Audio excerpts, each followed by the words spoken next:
Hi అండి. ఎప్పుడూ వంకాయతో అవే curries చేసి చేసి బోర్ కొట్టేసిందా? సో, వెరైటీగా వంకాయ మసాలా ఫ్రై ట్రై చేసేయండి వీడియోలో చూపించినట్టుగా. వేడి వేడి అన్నంలో చాలా బావుంటుంది. అండ్ కోల్డ్‌తో ఉన్నప్పుడు తింటే చాలా రిలీఫ్‌గా ఉంటుందండి. దీనికోసం నేను హాఫ్ కేజీ వంకాయలను తీసుకున్నాను.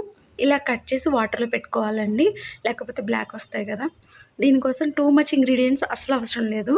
ఓన్లీ గార్లిక్ అండ్ జీలకర్ర. వెల్లుల్లిపాయలు మీరు పీల్ తీసుకున్నా పర్వాలేదు, పీల్ తీసుకోపోయినా పర్వాలేదు. ఈ 2 దంచుకోవడానికి ఒక రోలు ఉంటే చాలనమాట.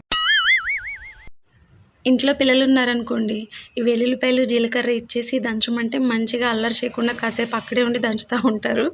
వాళ్ళ అల్లరి తగ్గుతుంది, మనకు పని గూడా అవుతుంది.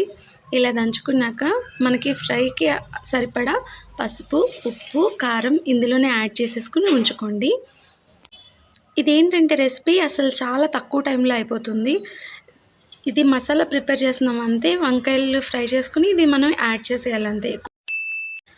పాన్ పెట్టుకుని ఆ మాత్రం ఆయిల్ వేసుకోండి. కొంచెం ఆయిల్ ఉంటేనే బాగుంటుంది దీనికి. ఈ కర్రీ అనేది మనకి 2 డేస్ వరకు కూడా నిలవ ఉంటుందండి. పెరుగన్నంలో కూడా యమ్మీ యమ్మీ ఉంటుంది. ఆయిల్‌లో వంకాయలను అలా ఫ్రై చేసుకోవాలి వీడియోలో చూపించిన విధంగా. లిడ్ పెట్టుకోకండి, అలాగే ఫ్రై చేసుకోండి. A few moments later. అలా ఫ్రై చేసుకున్నాక ఆయిల్ అనేది మనకి పైకి తేలుతుందండి. ఇంకా బాగా ఫ్రై కావాలి అనుకుంటే దాన్ని ఇంకా రోస్ట్ చేయొచ్చు వంకాయలని.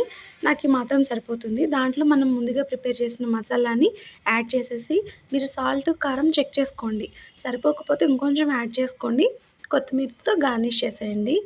వేడి వేడి అన్నంలో చాలా బాగుంటుంది. పిల్లలు కూడా ఇష్టంగా తింటారు. కారమే అనిపియదు. వంకాయ ఇష్టం లేనోళ్ళు కూడా తింటారు తెలుసా?